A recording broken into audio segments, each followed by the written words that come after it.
Let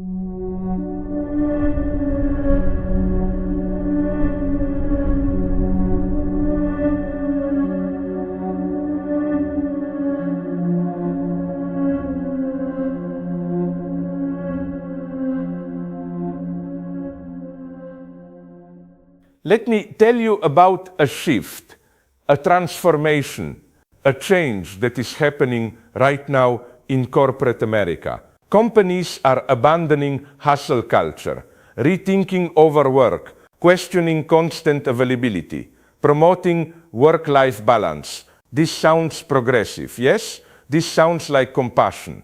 This sounds like finally companies care about worker well-being. But let me show you why this is happening. Let me reveal the obscene truth hiding behind this apparent compassion. Companies are not abandoning hustle culture because workers are suffering. They are abandoning it because productivity gains have flattened.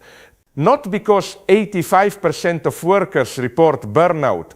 Not because 2/3 of the workforce is exhausted. Not because Gen Z is burning out 17 years earlier than previous generations, but because despite all this effort, despite all this suffering, output is not increasing.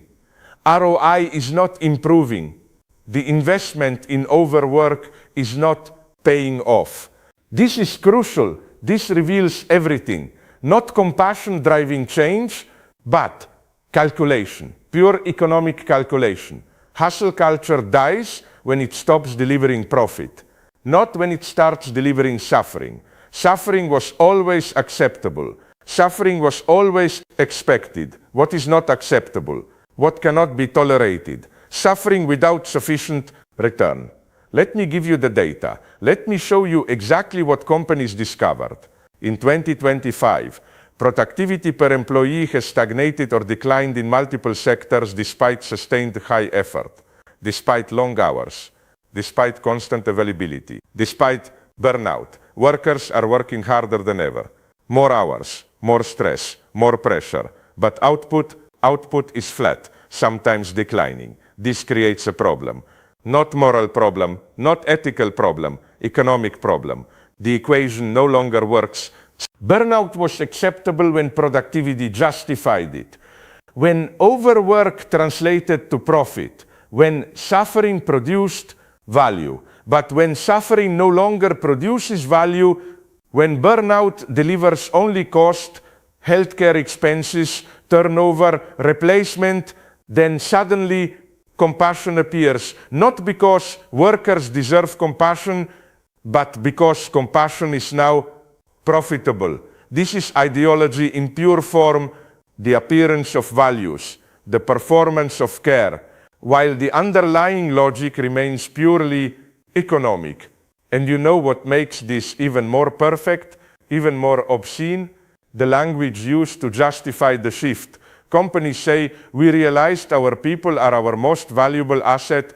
We need to protect their well-being. We need sustainable practices, beautiful words, touching sentiment, and completely cynical approach. Because if people were truly valuable, burnout would have been addressed when it started, not when productivity stalled.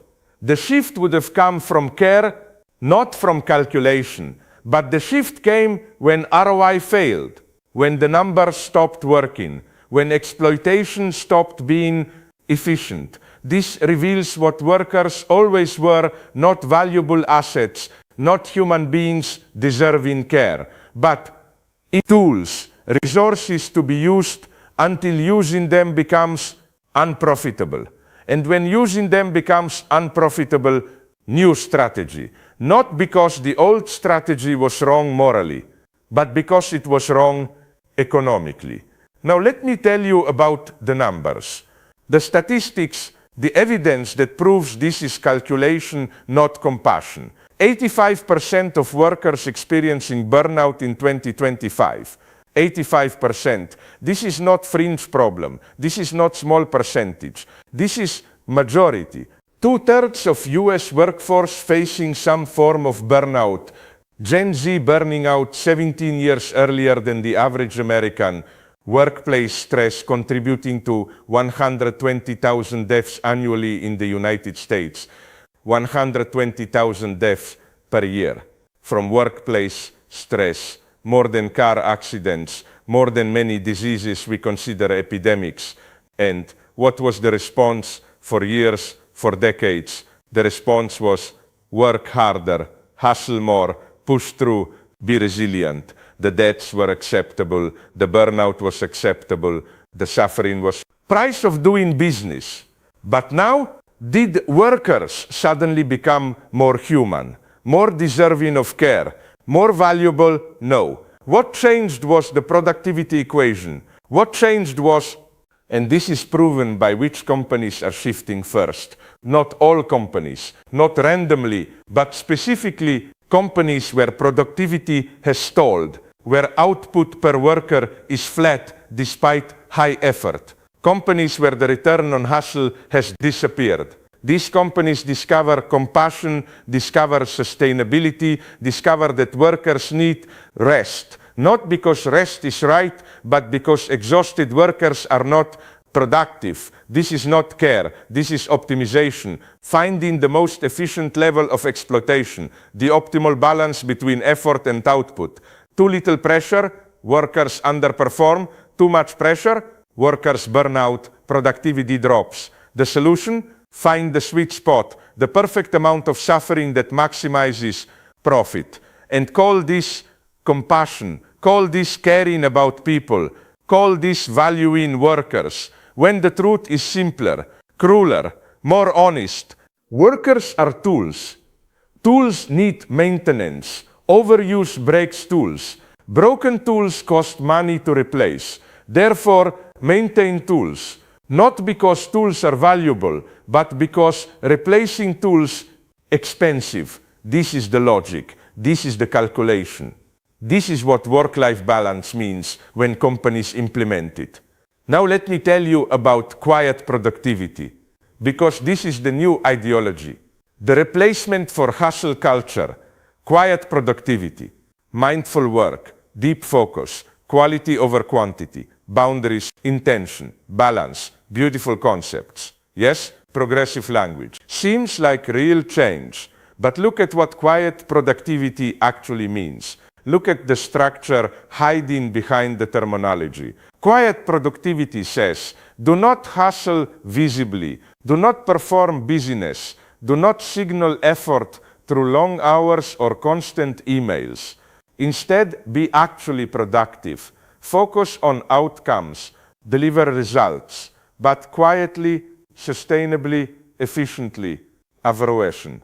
This is not liberation from productivity demands. This is intensification of productivity demands. Under cover of balance, you no longer get credit for appearing busy. You only get credit for results. Actual output, measurable performance. So the pressure does not decrease. The pressure increases. Because now you must deliver without the performance of effort being accepted as substitute for results. Hustle culture let you perform, let you signal commitment through visible effort. Quiet productivity says stop performing, start delivering. This is not less demanding, this is more demanding. Masked as compassion, framed as balance, presented as care. But the underlying expectation remains produce, deliver, perform. Just do it quietly, sustainably, without breaking visibly. And when you cannot, when quiet productivity still leads to burnout, when sustainable pace still exhausts you, the system says you are doing it wrong. You are not being mindful enough. You are not setting boundaries properly. Individual failure, again, always. The structure that demands constant productivity remains invisible, and you are blamed for not managing demands quietly enough. This is ideology's genius. Replace loud exploitation with quiet exploitation. Replace visible demands with invisible demands. Replace hustle culture with optimized extraction. and call it progress, call it compassion, call it caring about people. Now, companies say they realized that high visibility does not mean high impact. That being busy does not mean being productive. That effort is not the same as results. And this is true, this is accurate. Being busy is not being productive. But notice what this allows. Notice the ideological operation. It allows companies to demand actual productivity without rewarding performance of productivity, without accepting effort as substitute for output. In hustle culture, you could work long hours and be valued for commitment. Even if output was mediocre, effort counted, presence counted, visible suffering counted. But quiet productivity says only output counts, only results matter, only actual delivery. And when companies frame this as compassion, as removing pressure to perform busyness, they hide what they are actually doing, which is increasing pressure, making standards higher, demanding more while offering less credit for effort. You must produce results, but cannot claim credit for the work required to produce results. Must deliver outcomes, but cannot signal the difficulty of delivering outcomes. This is not reduction of demands. This is concealment of demands, making exploitation invisible, quiet, sustainable indefinitely. Because hustle culture was visible, was loud, was obviously exploitative, and visibility created resistance, created critique, created limits. Workers could point to overwork, could demand compensation for extra hours, could organize around visible exploitation, could quiet productivity. How do you organize against demands to focus deeply?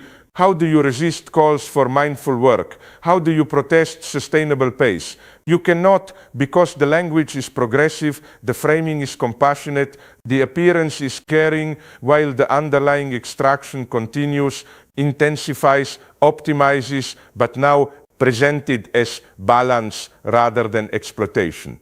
This is the burnout you ordered, not the old burnout, not the visible exhaustion of hustle culture, but new burnout, quiet burnout, sustainable, indefinite burnout, quiet burnout, we burnout, quiet burnout. And when this burnout manifests, when quiet productivity still exhausts you, the system does not blame work demands, does not question output expectations, does not examine structure. The system blames you, your inability to set proper boundaries, your failure to be mindful enough, your lack of balance. And what is the solution? Individual solutions, therapy, mindfulness apps, meditation, time management courses, productivity coaching, all of which you pay for, all of which you manage, all of which make burnout your personal problem requiring personal solution. The structure that produces burnout remains invisible. The demands that exhaust you remain unquestioned, and you remain burnt out. But now it is your fault for not managing demands sustainably. Now, let me show you the numbers that prove this is about ROI, not compassion. Dorofi, a Balkan stress-related health cards, $190 billion in 2025. Employee turnover due to stress, 40%. Cost of replacing burned out workers, massive.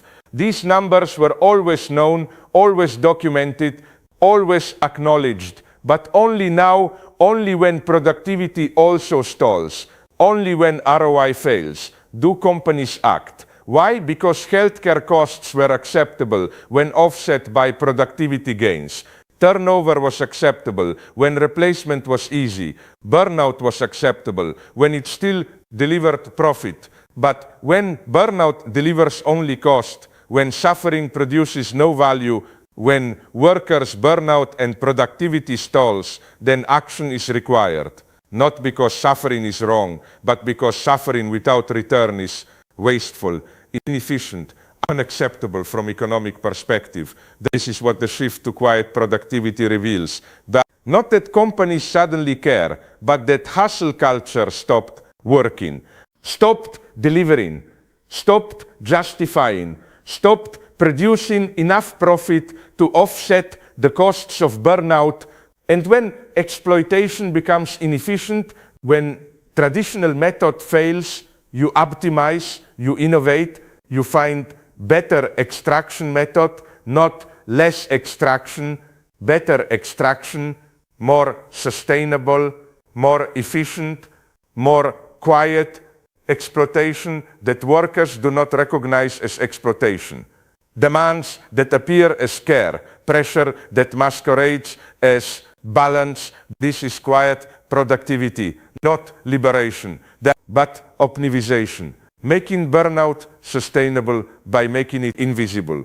And throughout this entire shift, workers are told, we care about you.